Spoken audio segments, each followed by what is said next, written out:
Bonjour les amis, je vais partager avec vous une technique pour bien maîtriser l'enregistrement des comptes en partie double. D'abord, il faut mettre les comptes de passifs et de produits à droite et les comptes d'actifs et de charges à gauche. Comme ça, vous savez qu'à l'extrémité de ces comptes, ça augmente.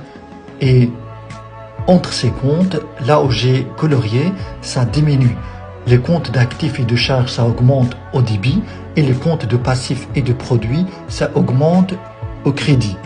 Ce qu'il faut savoir aussi, c'est que chaque opération doit générer 2 mouvements au minimum, et ces mouvements font en sorte que total débit soit égal au total crédit. Donc ça, il faut le garder en mémoire.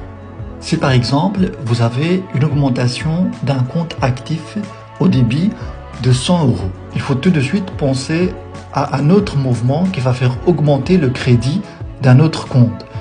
Soit par exemple une diminution dans un compte actif au niveau crédit d'une même somme, ou bien une augmentation au niveau passif d'une même somme, soit une augmentation au niveau des produits.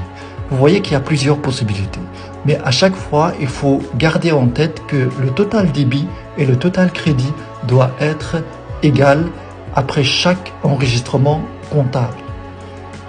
On va prendre un exemple concret. Par exemple, achat de marchandises à 100 € plus 21% de TVA, 21 €. Dans une telle opération, on pense tout de suite au compte de charge achat de marchandises qui va augmenter. Et puisque c'est un compte de charge, l'augmentation s'inscrit au niveau débit. Après cet enregistrement, il faut penser à un autre compte qui va équilibrer cette opération. Pour savoir ce compte, il faut juste se poser la question, on achète à qui? On achète au fournisseur.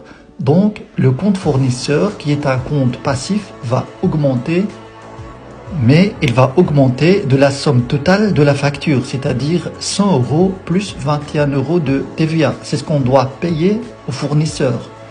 Donc 21 € de TVA, comme on a vu dans une autre vidéo, cette TVA, c'est une TVA à récupérer.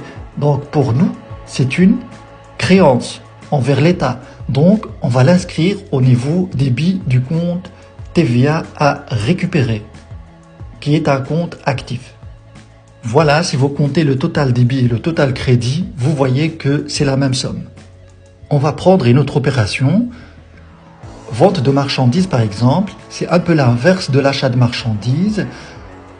À la suite de cette opération, on pense toujours tout de suite au compte vente de marchandises et on va inscrire la somme de 100 € crédit du compte vente de marchandises. Et pour équilibrer total débit et total crédit, on se pose la question toujours à qui on vend la marchandise. Bien sûr, aux clients. Donc, les créances clients vont augmenter. Et puisque les clients est un compte actif, on va l'augmenter au niveau débit.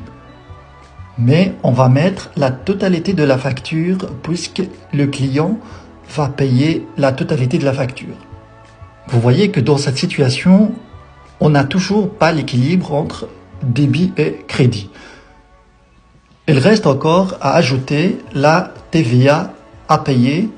Donc tout ce qui est à payer, tout ce qui finit par à payer, salaire à payer, facture à payer, représente des dettes pour l'entreprise. Donc on les trouve au niveau passif du bilan.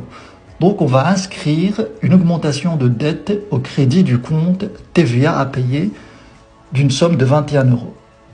Vous voyez que là, on a un total crédit égal au total débit au niveau de cette opération.